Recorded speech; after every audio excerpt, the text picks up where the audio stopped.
Shalom. Que la grâce et la faveur de Dieu soient sur vous. Bien-aimés en Christ, vous êtes pour la première fois le premier numéro de l'émission Le temps est proche. Le temps est proche est une émission qui parle des événements de la fin des temps, l'Église persécutée, l'apostasie dans l'Église, l'enlèvement, le millénium, qui parle des choses apocalyptiques, du jugement dernier, de l'enfer, de l'eschatologie. Voilà.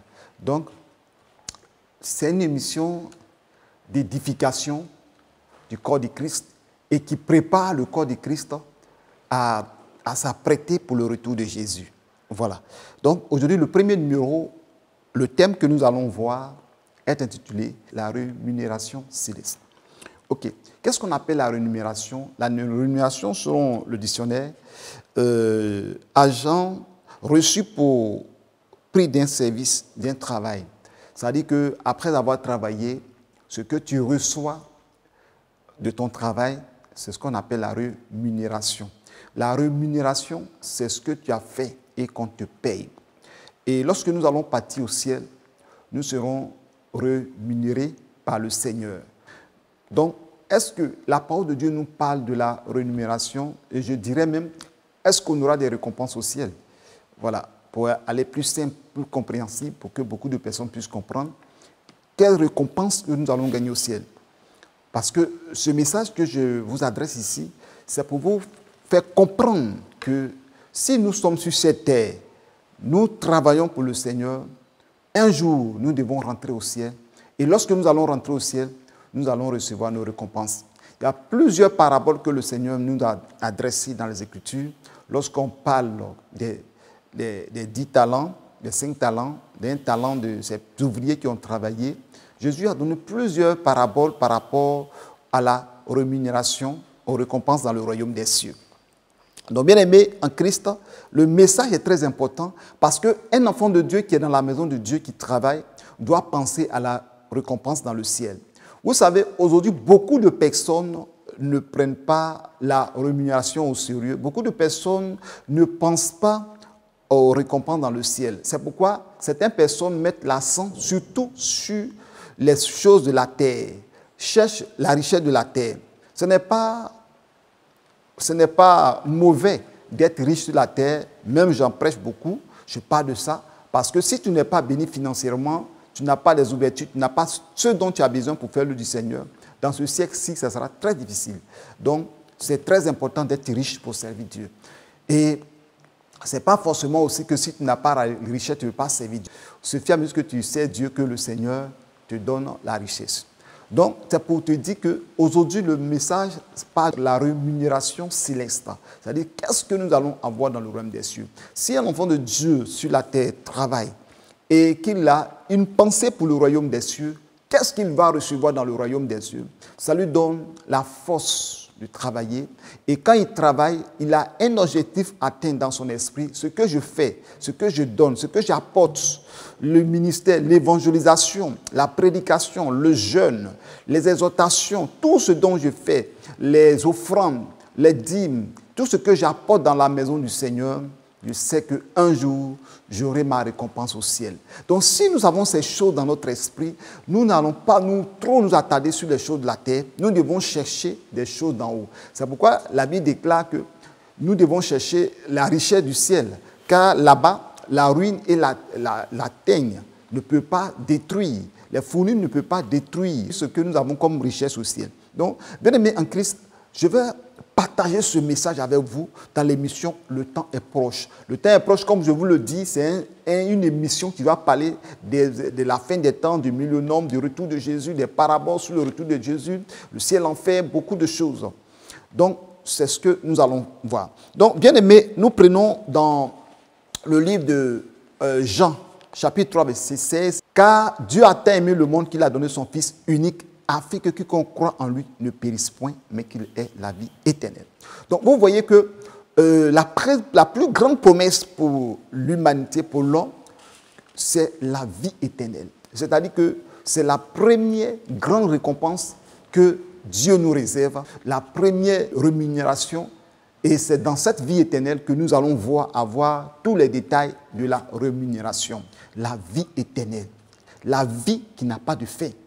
Et quand on parle de la vie, c'est la joie, c'est la lumière, c'est la paix, c'est le salut, c'est le bonheur, c'est la jouissance, c'est tout ce qui est élevé, tout ce qui est merveilleux, tout ce qui est gloire, qu'on appelle la vie éternelle. Et j'en passe, vous comprenez? Donc, c'est cet endroit que Dieu nous réserve. Donc, maintenant que nous allons partir là-bas, qu'est-ce que nous devons faire? Qu'est-ce que nous devons avoir dans ce royaume? C'est pourquoi Jésus même a dit dans sa parole que je m'en vais au Père vous préparer une place. Là où je serai, vous y serez aussi. Donc, il y a plusieurs places. Jésus a dit, il y a plusieurs demeures dans la maison de mon Père. Donc, cela veut dire que chaque personne sur cette terre, quand tu vas quitter ici, tu vas aller habiter dans ta maison dans le ciel. Vous voyez? Donc, pour avoir cette maison dans le ciel, il faut travailler sur la terre. Il faut faire l'œuvre de Dieu. Il faut te battre. Il faut aller à tout moment s'investir en esprit, en âme et au corps pour pouvoir avoir la récompense au ciel.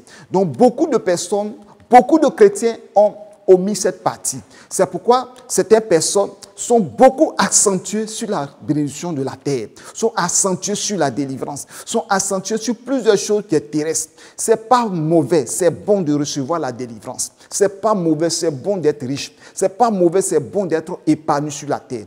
Mais le plus important, c'est d'aller au ciel, d'avoir aussi la rémunération dans le royaume des cieux, avoir des récompenses éternelles. Des récompenses, lorsque tu auras cela, cela ne va jamais se détruire. Vous comprenez? C'est pourquoi la parole de Dieu nous dit dans Matthieu 6, 33, il est écrit que cherchez premièrement le royaume des cieux et sa justice et toute chose vous sera donnée par-dessus tout. Vous comprenez? Donc, la Bible dit de chercher premièrement le royaume des cieux et sa justice. Donc, pour avoir cette rémunération, cherche d'abord le royaume des cieux. C'est pourquoi Dieu d'abord nous a présenté la vie éternelle, nous a présenté d'abord le paradis, en disant que, car Dieu a tant aimé le monde qu'il a donné son Fils unique. C'est-à-dire que Jésus-Christ est le contact, le point, le passeport, le visa pour entrer au ciel.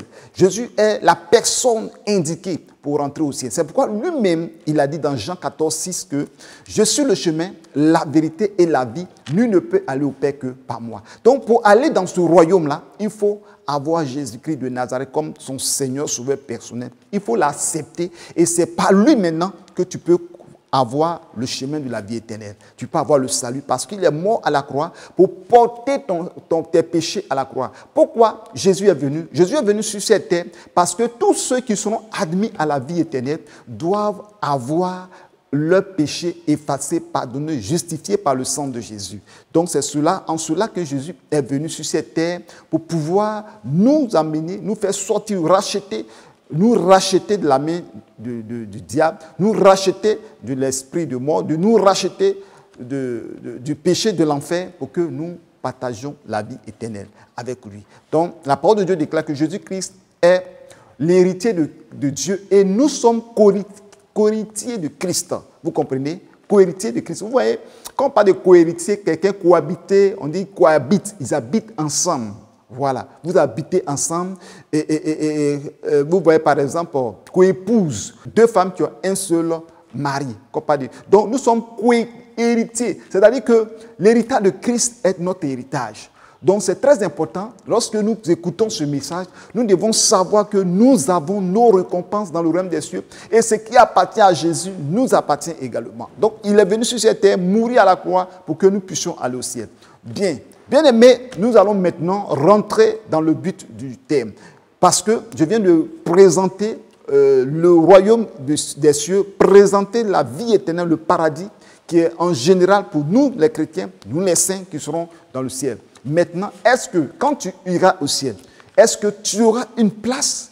Est-ce que tu seras dans le ciel, auprès du Père, ou dans un endroit, quelque part dans le paradis, ou un endroit quelque part, ou proche du Seigneur? On a le temps de tout expliquer dans cette émission. Donc, nous prenons dans le livre de Malachie, chapitre 3, verset 16. Malachie 3, verset 16, je lis.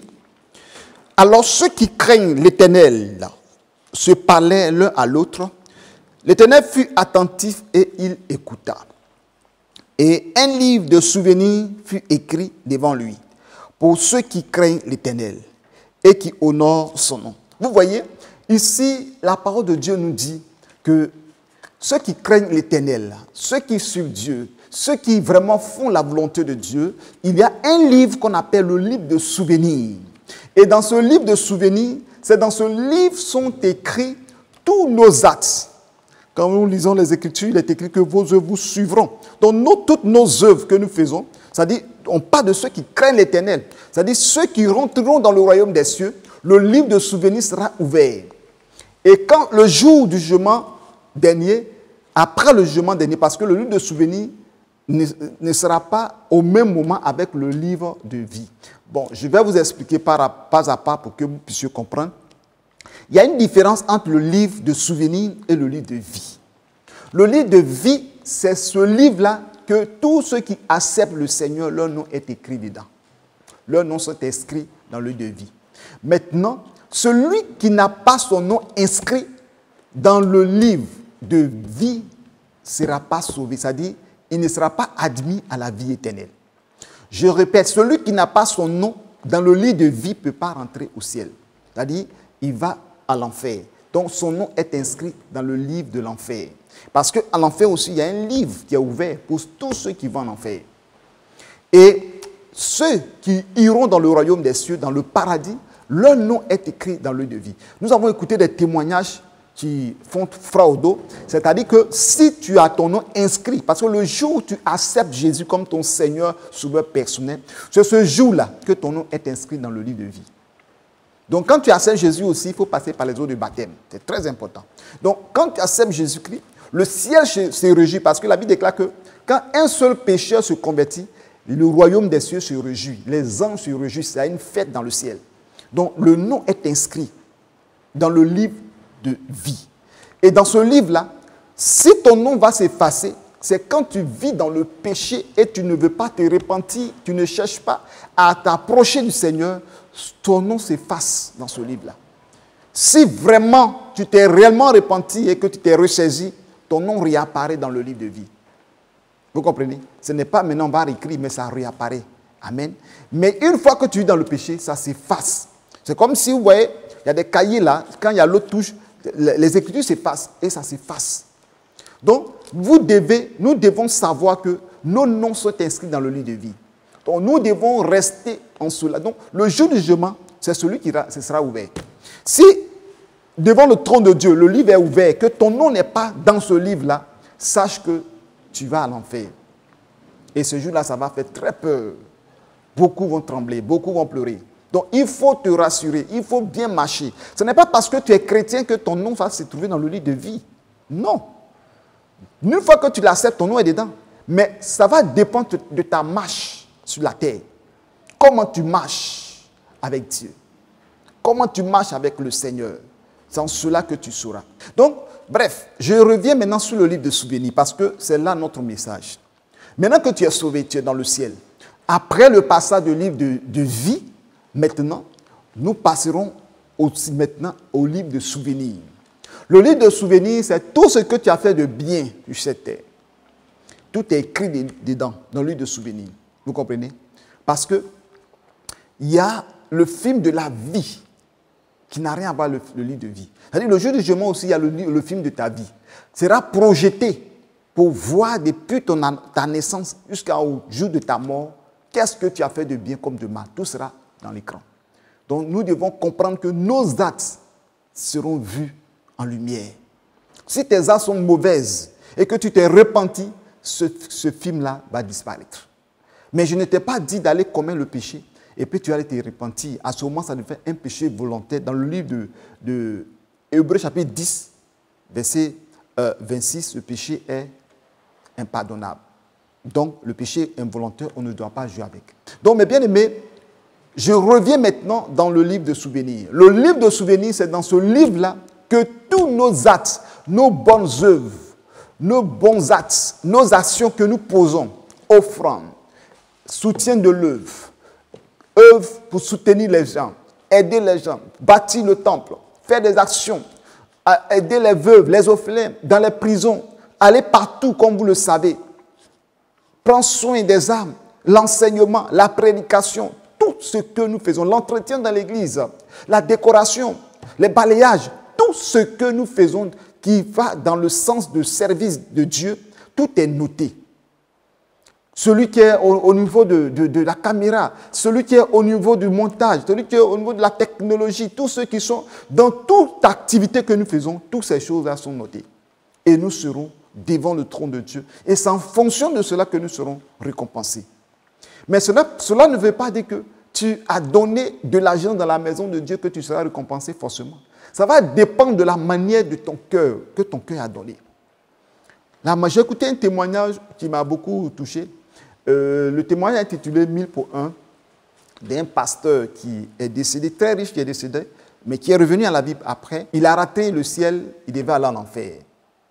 Et il s'est vanté de ce qu'il a donné comme des biens sur la terre, mais à chaque fois qu'il fait ces biens-là, il présente ça sur les chaînes, à la télé, partout, pour que les gens voient. Le Seigneur dit que ces choses-là ne sont pas nécessaires. Souvent, quand nous faisons des biens, nous présentons sur les réseaux sociaux, on a fait tel don, on a fait ceci, on a fait cela. Je pense que tout n'est pas nécessaire. Parfois, nous faisons aussi pour pouvoir emmener les gens à le faire aussi, encourager les gens, à mettre les gens en confiance. C'est normal aussi, parce que si tu n'as pas vu ça quelque part, tu ne peux pas avoir cette force de le faire. Mais tu ne le fais pas pour te faire voir. Tu le fais pour donner gloire au Seigneur. Donc, à partir de ce témoignage, j'étais beaucoup touché parce que Jésus a dit que ce que la main gauche fait, que la main droite ne voit pas. Donc, ce n'est pas tous les dons, toutes les offrandes que nous devons publier, montrer aux yeux de tout le monde que nous avons fait cela. Parfois, nous devons garder dans le secret, à moins que nous voulons rendre un témoignage pour la gloire de notre Seigneur Jésus-Christ. Donc, pour dire que ce que nous faisons sur la terre, tout ce que nous apportons comme matériel, comme offrande, comme don, comme nettoyage du temple, donner des offrandes, faire s'occuper des enfants, école de dimanche, tout est noté. Le groupe musical, tout est noté. Et chacun a un livre de souvenirs qui est rangé dans le ciel. Le jour où tu arrives au ciel, ton nom est dessus, on fait sortir et on regarde tout ce que tu as fait. Et c'est en fonction de ça aussi que ce que tu donnes, ta maison sera construite dans le royaume des cieux. Et quel type de maison que tu auras, ça va dépendre du travail que tu feras sur la terre. Quel quartier du ciel tu habiteras, ça va dépendre du travail que tu feras sur la terre. Donc tout est noté. Donc vous devez savoir que lorsque nous allons partir au ciel, là-bas c'est éternel. Donc pourquoi ne pas travailler dur, rassembler nos forces, nos dons, nos finances pour s'aimer, pour faire l'œuvre du Seigneur, pour avoir des récompenses impérissables, avoir des récompenses, des couronnes incorruptibles. Vous comprenez? Donc c'est très important de comprendre que nous devons travailler pour avoir nos récompenses au ciel. Vous savez, ce sont des passages de la Bible qui me donnent plus de foi dans le ministère. Vous voyez, quand je fais le travail de Dieu, je me bats à gauche, à droite. Je ne le fais pas parce que je veux montrer aux gens que je travaille beaucoup. Je le fais parce que je veux amasser des trésors dans le royaume des cieux. Je veux habiter dans l'une des plus belles maisons du ciel. Je veux habiter dans l'un des plus beaux quartiers dans le royaume des cieux. Je veux être proche du Seigneur. Je veux m'engager. Tout ce que tu fais jeûne, prière, intercession, tout est noté. Il n'y a pas quelque chose qui ne sera pas noté. Rien ne sera épargné. Donc, ce que nous faisons dans la maison de Dieu, nous devons comprendre que nous avons nos récompenses dans le royaume des cieux. Donc, comprenez ceci. Ce n'est pas le fait d'avoir une grande église, d'avoir beaucoup d'âmes. Non. Le plus important, c'est de servir Dieu où tu es. Ceux qui ont des âmes, qui ont des grandes âmes, de la manière qu'ils ont travaillé pour gagner ces âmes aussi, ils seront récompensés selon leur effort qu'ils ont fourni. C'est comme ça Dieu. C'est pourquoi on l'appelle le Dieu de la justice. Si même tu es dans un petit campement et avec l'effort que tu fournis et que tu fais avec humilité, avec sincérité de cœur, le peu d'âmes que tu vas gagner, le Seigneur va regarder le lieu, l'effort, ce qui était à ta disposition pour te récompenser au ciel. C'est tout. Dieu, il est juste.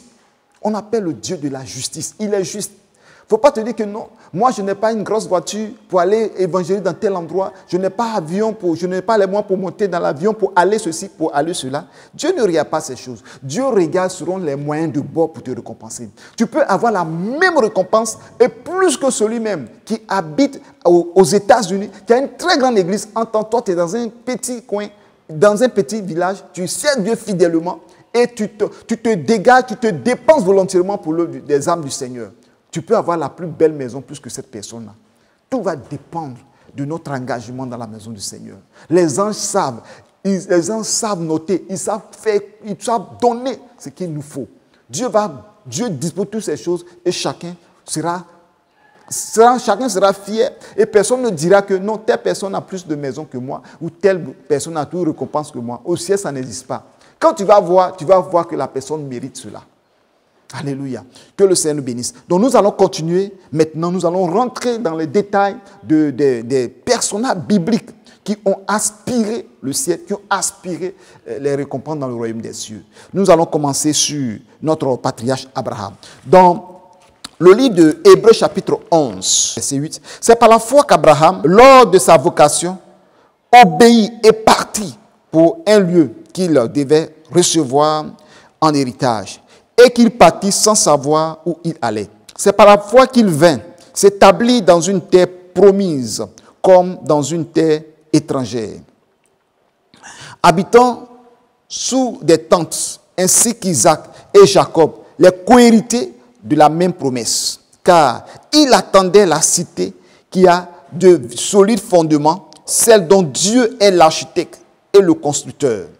Bon, je vais m'arrêter là, au verset 10. Amen. Vous voyez ici que Abraham, vous voyez des milliers d'années, Abraham a quitté la maison de son père, sa patrie, son pays, pour aller dans le pays que Dieu a dit, je te montrerai. C'est-à-dire avec le futur, sans savoir, sans connaître le lieu. Et Abraham, il est parti s'établir. Mais le problème d'Abraham n'est pas seulement ce qui est sur la terre. Abraham est parti par la foi parce que Dieu lui a fait une promesse. Cette promesse, il dit, je te réserve une cité dans le ciel. Et quand nous lisons dans les Écritures, au verset 10, car il attendait la cité qui a de solides fondements, celle dont Dieu est l'architecte et le constructeur. Vous voyez, ici la parole de Dieu nous parle du paradis. Dieu est l'architecte et le constructeur. Donc Abraham, tout ce temps qu'il passait, il attendait ce bon moment. Il attendait le paradis. Il était impatient pour aller au ciel. Abraham attendait l'architecte de Dieu. Dieu lui a montré quelque part, par une fenêtre, par une vision. Il a vu que le royaume des cieux, c'est une gloire, le fondement solide. Quand nous lisons dans le livre de l'Apocalypse, la Bible nous parle de 12 fondements avec 12 portes, 12 perles, avec les 12 noms des 12 apôtres. Vous comprenez? Donc, vous voyez que, et des 12 tribus également. Vous comprenez que cela est un miracle, cela est une réalité. Abraham, depuis son temps, a vu le ciel. Il attendait ça, rentrer au ciel. Parce que là-bas, il sait que c'est la vie éternelle. Bien-aimés, nous devons aspirer les choses divines. Nous devons aspirer des choses célestes. Nous devons chercher à vivre dans le royaume des cieux.